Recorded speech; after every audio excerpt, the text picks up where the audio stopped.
آپ کا منسٹر عوام کا سامنا کرنے کی پوزیشن میں نہیں ہے، کیونکہ عوام اس کو اپنا نمائندہ نہیں سمجھ رہا۔ یہاں پر 26ویں ترمیم پاس کی، کس نے اس کے اوپر پانی پھیر دیا؟ میں تو اکیلا آدمی تھا۔ دفاعی معاملات پہ جائیں، حضرت ایٹم بم میرا ہے، میزائل میرا ہے، کہ ایٹم بم میرا ہوگا، میزائل میرا ہوگا، طیارہ میرا ہوگا، لڑاکا سامان میرا ہوگا، لیکن اس کو استعمال کرنے کا اختیار بین الاقوامی معاہدات کے تحت ان اداروں کو ہوگا۔ میرے ملک کا اختیار ختم ہو جائے گا۔ تو کیا کریں؟ ہر بات کے لیے سڑکوں پہ آئیں، ہر بات کے لیے گھیراؤ جلاؤ کی سیاست کریں، ہر بات کے لیے ہم وزیر اعلیٰ ہاؤس کا گھیراؤ کریں، پارلیمنٹ کا گھیراؤ کریں، اسمبلیوں کا گھیراؤ کریں۔ اسی لیے آپ نے قوم کو چھوڑ دیا اور اپنے ملک کو چھوڑ دیا ہے۔ اداروں نے معاملات کو آگے چلانا تھا۔ یہ اہلیت ہے ہماری کہ آپ کا ایک شہری اپنے وطن عزیز کے تحفظ کے لیے، اپنے وطن عزیز کی خدمت کے لیے، ملک کو ایک بڑے شورش سے بچانے کے لیے 75 سال ہم نے کشمیر کے محاذ پر انڈیا کے ساتھ آزمائشوں میں گزاری۔ اب ایک نئی آزمائش کے لیے ایک نئی سرحد ہم کھول رہے ہیں۔ ہم نے اس تصور میں وطن عزیز کی مٹی کے ساتھ وفاداری نبھاتے ہوئے اس کے لیے سہولت پیدا کرنے کی کوشش کی، لیکن میرے ریاست کے کرتا دھرتا اتنے نااہل ثابت ہوئے کہ وہ کیے کرائے کام کو بھی نبھا نہ سکے۔ اوقات ہیں، قدریں ہیں، اور اس حوالے سے ہمیں اس بات کا ادراک ہونا چاہیے کہ اس وقت 2 صوبوں میں حکومت کا کوئی رٹ موجود نہیں ہے۔ اور اگر میں آج وزیر اعظم سے یہاں ہوتے اور ان کے خدمت پہ بصد احترام یہ عرض کرتا کہ قبائلی علاقوں میں کیا ہو رہا ہے، اس کے ساتھ متصل اضلاع میں کیا ہو رہا ہے، بلوچستان میں کیا ہو رہا ہے، تو شاید وہ یہی کہتے کہ مجھے اس کا کوئی علم نہیں ہے۔ اگر میرا حکمران جس حیثیت میں بھی ہے ملکی معاملات کے بارے میں اتنا بے خبر ہے، اور مجھے یاد ہے ایک زمانے میں ہم نے مل کر کام کیا ہے، افغانستان ہمارے جرگے جاتے تھے، اور میں نے جب ان سے پوچھا تو ان کو کوئی علم نہیں تھا۔ کون فیصلے کرتا ہے؟ کہاں فیصلے کیے جاتے ہیں؟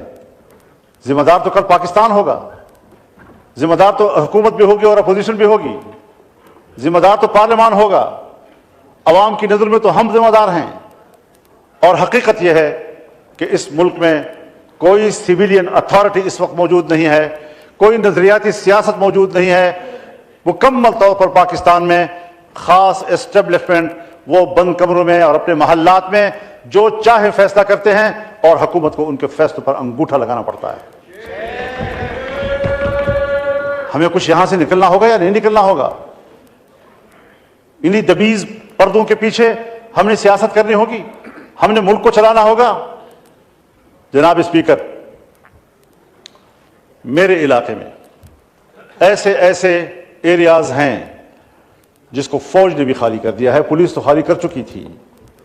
بتا دوں آپ کو، ایوان کو بتانا چاہتا ہوں، وہ علاقے کہ جو پولیس تو خالی کر چکی تھی لیکن فوج بھی خالی کر چکی ہے، اور جہاں پر جنگ ہو اور پولیس بھی نہ ہو اور فوج بھی نہ ہو تو وہ ایریا کس کے قبضے میں ہوگا اور وہاں کس کا ریٹ ہوگا؟ اور دل پہ ہاتھ رکھ کر مجھے کہنا پڑتا ہے، انتہائی درد دل کے ساتھ کہنا پڑتا ہے کہ اس وقت بلوچستان کے 5 سے 7 اضلاع اس پوزیشن میں ہیں کہ اگر وہ آزادی کا اعلان کر دیں تو اگلے دن اقوام متحدہ میں ان کی درخواست کو قبول کر لیا جائے گا اور پاکستان کو تقسیم تصور کیا جائے گا۔ کہاں کھڑے ہیں ہم لوگ؟ میری گفتگو کو جذباتی گفتگو نہ سمجھا جائے، میں جذباتی باتیں نہیں کیا کرتا، لیکن حقائق تک پہنچنے کے لیے پارلیمنٹ کو بھی پہنچنا ہوگا اور حکومت کو بھی پہنچنا ہوگا۔ اس وقت جب ہمارا ایوان یہاں بیٹھا ہے،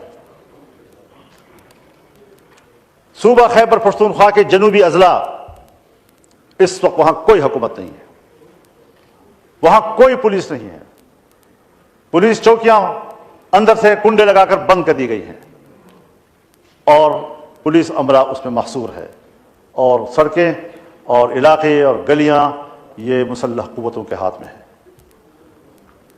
کب سوچیں گے ہم ملک کے لیے؟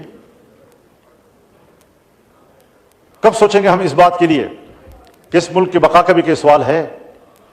آج اگر کوئی بقا کا سوال پیدا کرتا ہے، اس پر چیخو پکار کرتا ہے، برا منایا جاتا ہے۔ اللہ رب العزت بھی چیخ چیخ کر بولنے کو پسند نہیں کرتا، لیکن مظلوم کی چیخ و پکار کو اللہ بھی سننے کے لیے تیار ہے۔ لا يحب اللہ الجہر بالسوء من القول الا من ظلم۔ کوئی شخص بھی اونچی آواز اور چیختے آواز کے ساتھ بات کرے اللہ کو پسند نہیں ہے، سوائے اس آدمی کے جس پر ظلم ہو رہا ہے، جس کے ساتھ زیادتی ہو رہی ہے، جو مضطرب ہے، جو پریشان ہے۔ اور یہاں قانون سازیاں کی جا رہی ہیں۔ پہلے ریاست کو تو مضبوط کرو، پہلے اپنے ریٹ کو تو مضبوط کرو۔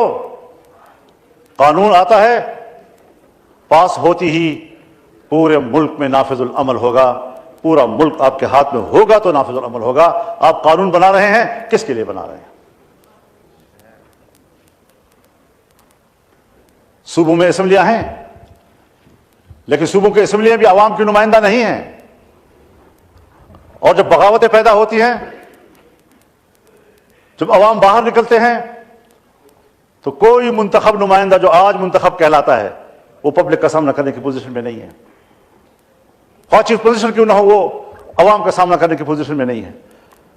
آپ کا ممبر پارلیمنٹ عوام کا سامنا کرنے کی پوزیشن میں نہیں ہے، آپ کا منسٹر عوام کا سامنا کرنے کی پوزیشن میں نہیں ہے، کیونکہ عوام اس کو اپنا نمائندہ نہیں سمجھ رہا۔ جنگ ہے نظریات کی اور اتھارٹی کی۔ سیاست میں جنگ نظریات کے ساتھ ہوتی ہے، تھیوریز کے ساتھ ہوتی ہے۔ لیکن ایک طرف ہم ہیں، فارن منسٹری میں ہمیں باقاعدہ بریفنگ دی گئی، ہمیں صورتحال سے آگاہ کیا گیا، مشاورت کے ساتھ ایک ایجنڈا طے ہوا، اور اس ایجنڈے پر میں افغانستان گیا اپنا وفد لے کر، ہر چند کے ان کی دعوت پر گیا، لیکن ایک ہفتہ میں نے وہاں گزارا، اور جو ایجنڈا میں لے کر گیا تھا، ایک ایک نقطے پر میں نے ان سے بات کی، ان کو قائل کیا، اور انہوں نے کہا کہ ہم ان خطوط پر پاکستان کے ساتھ چلنے کے لیے تیار ہیں۔ کس نے اس کے اوپر پانی پھیر دیا؟ کس نے وہ پروسیس روک دی؟ میں تو اکیلا آدمی تھا، اپنی انڈیویجول حیثیت میں گیا تھا۔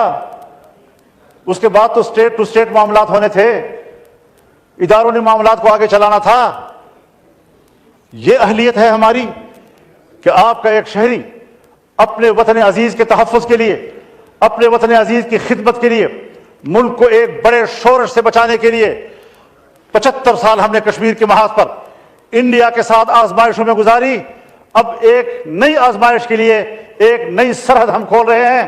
ہم نے اس تصور میں وطن عزیز کی مٹی کے ساتھ وفاداری نبھاتے ہوئے اس کے لیے سہولت پیدا کرنے کی کوشش کی، لیکن میرے ریاست کے کرتا دھرتا اتنے نااہل ثابت ہوئے کہ وہ کیے کرائے کام کو بھی نبھا نہ سکے۔ جی مولانا صاحب کا مائک کھولا۔ جناب اسپیکر، میں آپ کی وساطت سے ایوان کی توجہ اس جانب مبذول کرانا چاہتا ہوں کہ ملک کو مزید آزمائشوں کی طرف نہ دھکیلا جائے۔ یہ ملک نئی آزمائشوں کا متحمل نہیں ہے۔ پالیسیاں سیاستدانوں کے حوالے کی جائیں، مذاکرات کا راستہ اختیار کیا جائے، غلط فہمیاں دور کی جائیں، ہر قدم جنگ کی طرف بڑھانے کی بجائے ہماری شناخت یہ ہونی چاہیے کہ ہمارا ہر قدم امن کی طرف بڑھ رہا ہے۔ دوسرے کو مورد الزام ٹھہرانا بہت آسان ہے، لیکن اپنی ذمہ داریاں نبھانا وہ کوئی آسان کام نہیں ہے، اس کی طرف ہمیں متوجہ ہونا ہوگا۔ آج ایک نوآبادیاتی نظام سے تو ہم نکلے، جنگ عظیم اول، جنگ عظیم دوم، اور جنگ عظیم دوم کے بعد باقاعدہ نوآبادیات کا رواج تو ختم ہوا، لیکن عالمی قوتوں نے ترقی پذیر ممالک اور غریب ممالک کو غلام بنانے کا ایک نیا طریقہ نکالا۔ ان کو سیاسی لحاظ سے غلام بنانا، ان کو اقتصادی لحاظ سے غلام بنانا، انہیں دفاعی لحاظ سے غلام بنانا، یہ ان کا وتیرہ رہا۔ ہمارے فیصلے سلامتی کونسل میں ہوتے ہیں، بین الاقوامی انسانی حقوق کنونشن میں ہوتے ہیں، اقوام متحدہ کی انسانی حقوق کمیٹیوں میں ہوتے ہیں، اور اگر وہ ایک فیصلہ کر لیں تو پھر ان کا فیصلہ ہمارے ہاں مؤثر ہوگا، اور ہمارے اپنے ملک کا آئین اور قانون غیر مؤثر ہو جاتا ہے۔ کیا یہ حقائق نہیں ہے؟